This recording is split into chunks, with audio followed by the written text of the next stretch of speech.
Olá, meus queridos, amados, Deus abençoe a todos nessa manhã de quinta-feira. Nós estamos aí na quinta leitura, né, da semana, a leitura diária que nós realizamos. E hoje nós vamos estar fazendo a leitura de Apocalipse, capítulo 19, do versículo 1 ao 12. E é uma leitura muito interessante. A gente vai procurar fazer alguns apontamentos de alguns versículos, sem, no entanto, entrar dentro de uma profundidade específica. Na base mesmo desse momento é para que nós, como leitores da Bíblia e acompanhando a revista dominical, porque a gente preza por esses momentos. Estamos estudando sobre o livro de Isaías e mostrando o contexto, né, do livro de Isaías dentro do Novo Testamento, e procurando mostrar para a igreja e para os ouvintes a importância do livro de Isaías como um profeta, sem desmerecer aos outros, porque a Bíblia por si só ela se completa. Isaías, como eu sempre venho dizendo, ela tem dentro de si o que nós entendemos como uma Bíblia compactada, né? Fala de muitas coisas, fala do passado, do presente e as predições futuras. Por isso que Isaías é um profeta muito mencionado no Novo Testamento, nos Evangelhos. E é interessante a gente fazer essa leitura e buscar, né, a fala de Isaías em seu tempo e as razões para o que estava falando e realizando aquelas profecias dadas por Deus, assim como os autores dos Evangelhos, quais as razões e os motivos que ele se utiliza de Isaías para falar ao seu povo. Como não pode ser diferente, a gente consegue visualizar, entender o porquê de nós, pastores ou professores de EBD ou preletores, utilizamos Isaías junto com o Novo Testamento para falar dentro de um contexto de nossos dias. Como eu disse, e eu venho dizendo sempre, a nossa lição ela vem recheada de capítulos e versículos para fazermos a comparação e entendermos essa conexão que há um para com o outro. E é necessário, e reitero sempre, façam a leitura dentro de um tempo de vocês, que vocês consigam construir esse tempo. É uma questão de você se dedicar, porque tempo quem faz é a gente. Tempo quem faz é a gente. Eu procuro todas as manhãs, quando há possibilidade, de estar realizando esse momento. Então, para isso, a gente tem que abrir mão de algumas coisas, de alguns afazeres.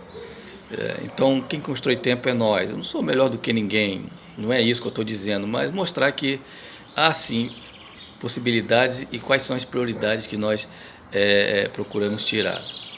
Tá bom? Vamos fazer a leitura de Apocalipse, capítulo 19, do versículo 1 ao 12, que é nos proposto nesse dia. A palavra de Deus diz assim: depois destas coisas ouvi no céu uma como grande voz de numerosa multidão, dizendo: Aleluia! A salvação e a glória e o poder são do nosso Deus.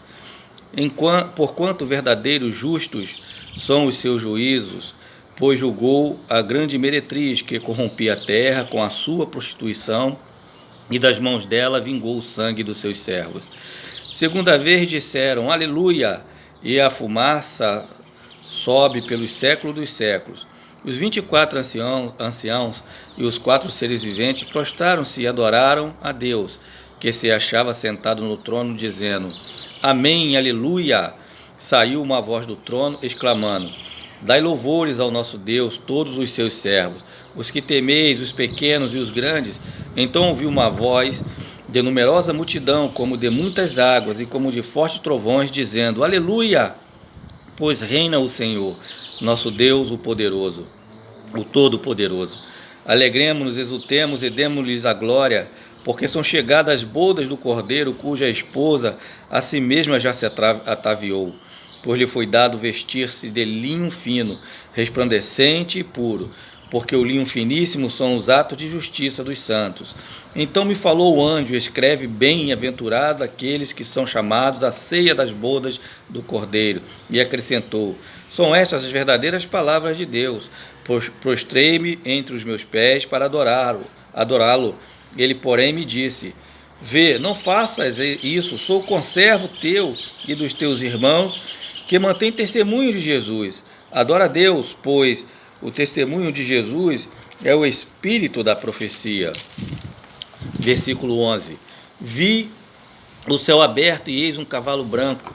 O seu cavaleiro se chama Fiel e Verdadeiro e julga e peleja com justiça. Versículo 12.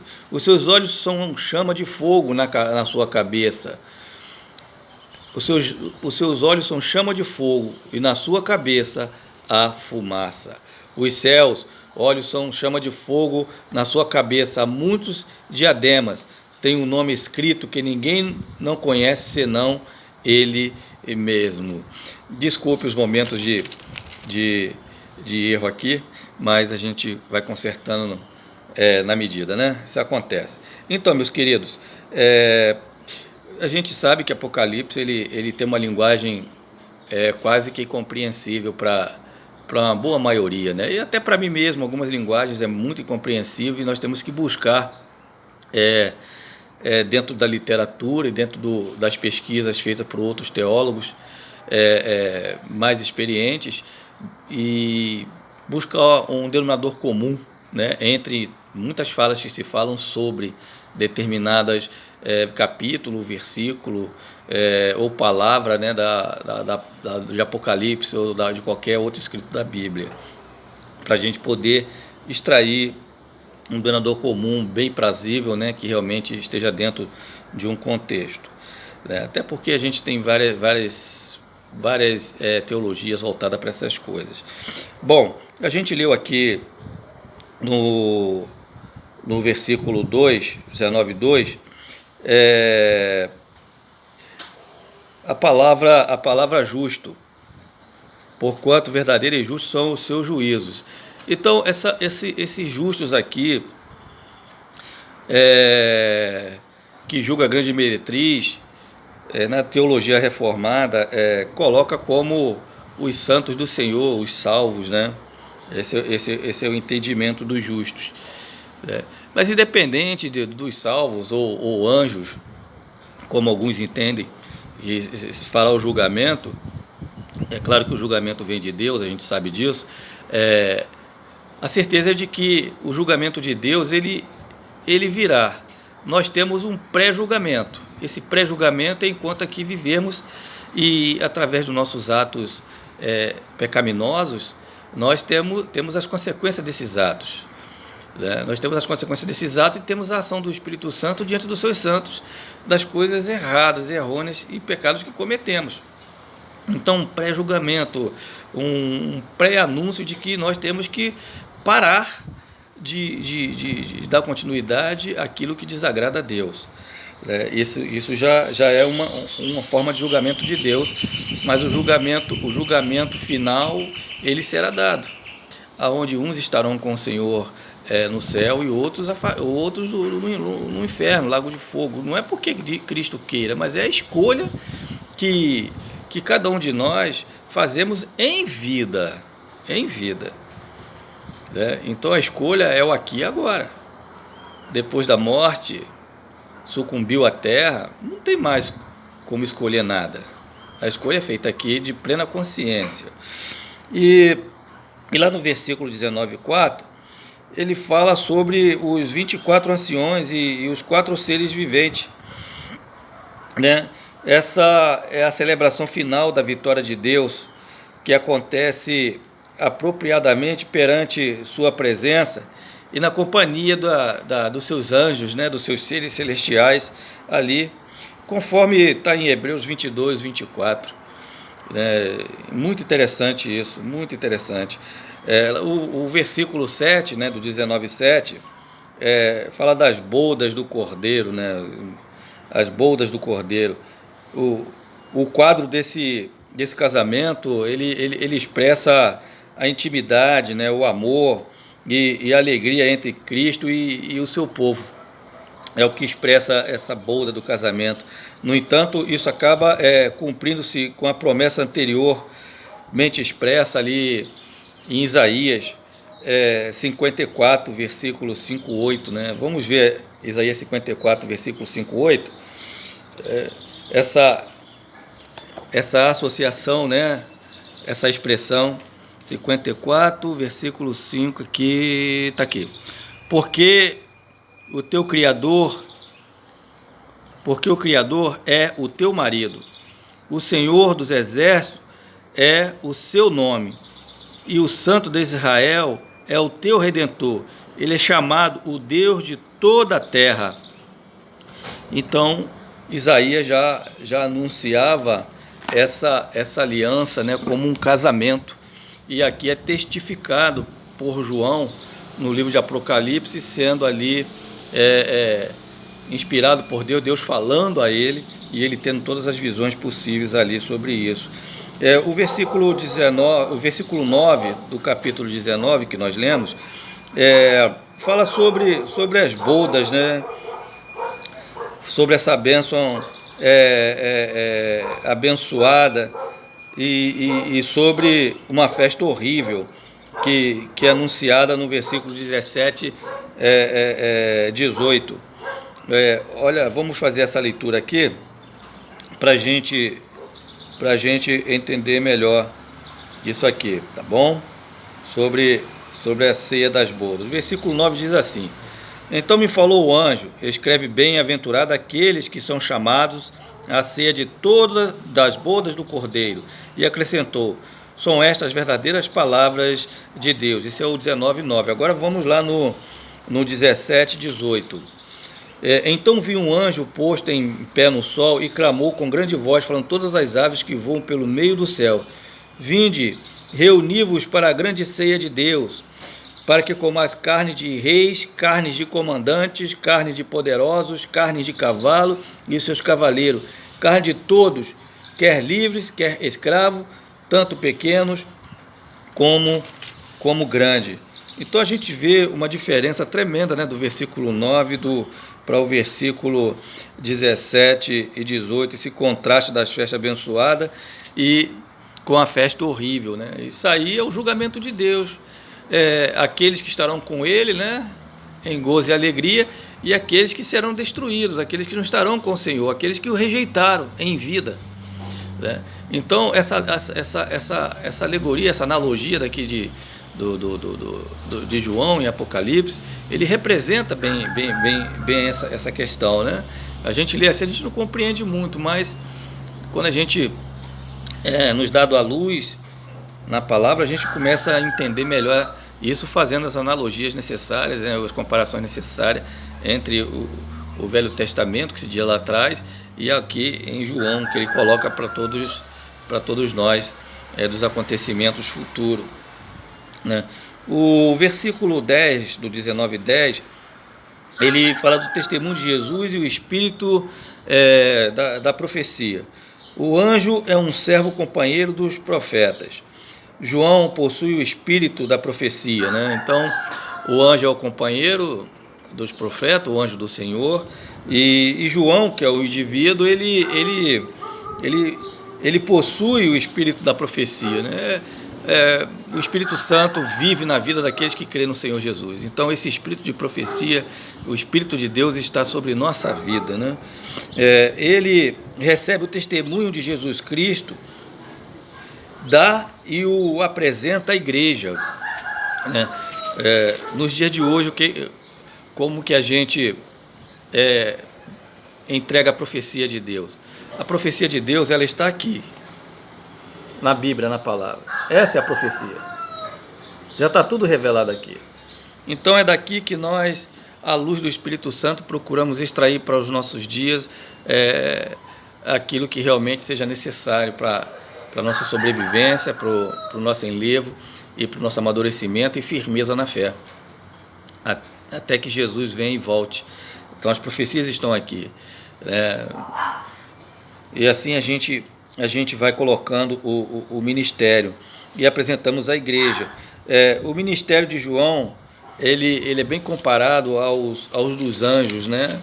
Os anjos, no Velho Testamento, eles desciam à terra e ali, designado pelo Senhor, entregava as orientações que eram necessárias para os profetas, né? Dava as predições necessárias ali. Isso era normal.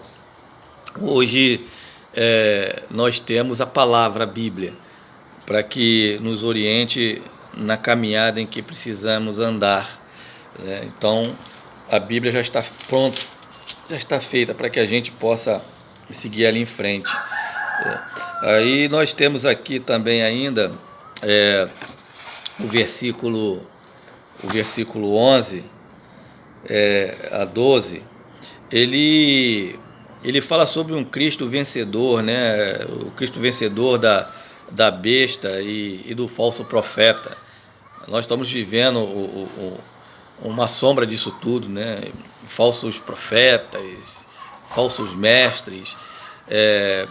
Até isso é sombra porque vai chegar um dia em que virá em que convencerá toda uma nação. Hoje nós não temos um alguém nesse porte que convence toda uma nação, mas nós chegaremos lá.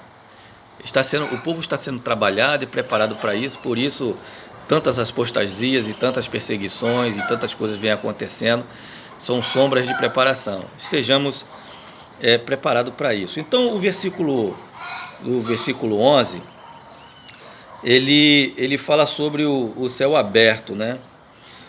Em contraste lá com Apocalipse 4:1. A presença celeste de Deus agora, ela é revelada não apenas a João, mas também a toda a humanidade. A aparição de Cristo em sua majestade significa o fim da batalha e a destruição de todos os inimigos perante o Senhor. Então o versículo 11, ele mostra, né, a chegada de Cristo. Eu vi o céu aberto e eis um cavalo branco. O seu cavaleiro se chama Fiel e Verdadeiro, julga e peleja com justiça. Então está mostrando nosso Cristo, né, vindo e julgando conosco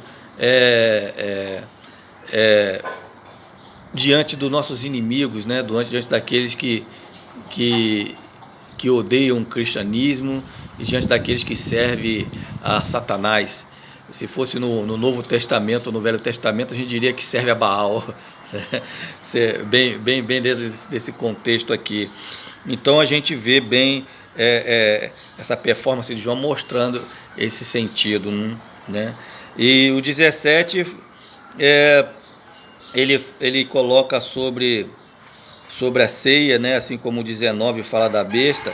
Então o 17, então viu um anjo posto em pé no sol e clamou com grande voz para todas as aves que voam pelo meio do céu: vinde, reuni-vos para a grande ceia de Deus.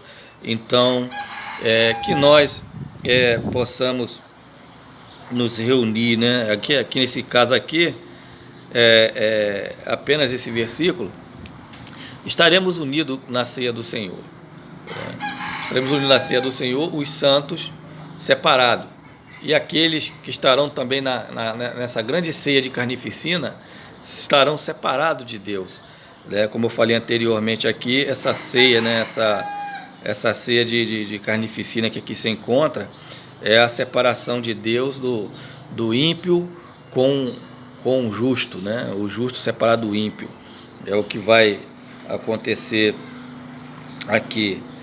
Bom, meus queridos, a gente fez uma pequena analogia, né, desse contexto, não fomos aprofundar, até porque o vídeo acabou ficando um pouco mais longo do que os outros, mas é necessário a gente dar essa ênfase nessa leitura para que a gente possa entender o contexto do que nós vamos estar ali passando. José Bento vai ter o privilégio de estar dando a lição nesse domingo e que possamos todos ali estar entendendo tudo aquilo que Deus quer colocar no nosso coração, tá bom?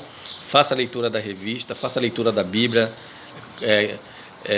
de Isaías, e também faça a leitura diária, aquilo que a Bíblia tem colocado, que a revista tem colocado para o nosso entendimento, tá bom, meu querido? Fique com Deus, Deus abençoe a todos, e conto com a boa leitura de cada um de vocês e um bom, perfeito entendimento sobre a graça e misericórdia de Deus. Fica com Deus e graça e paz a todos.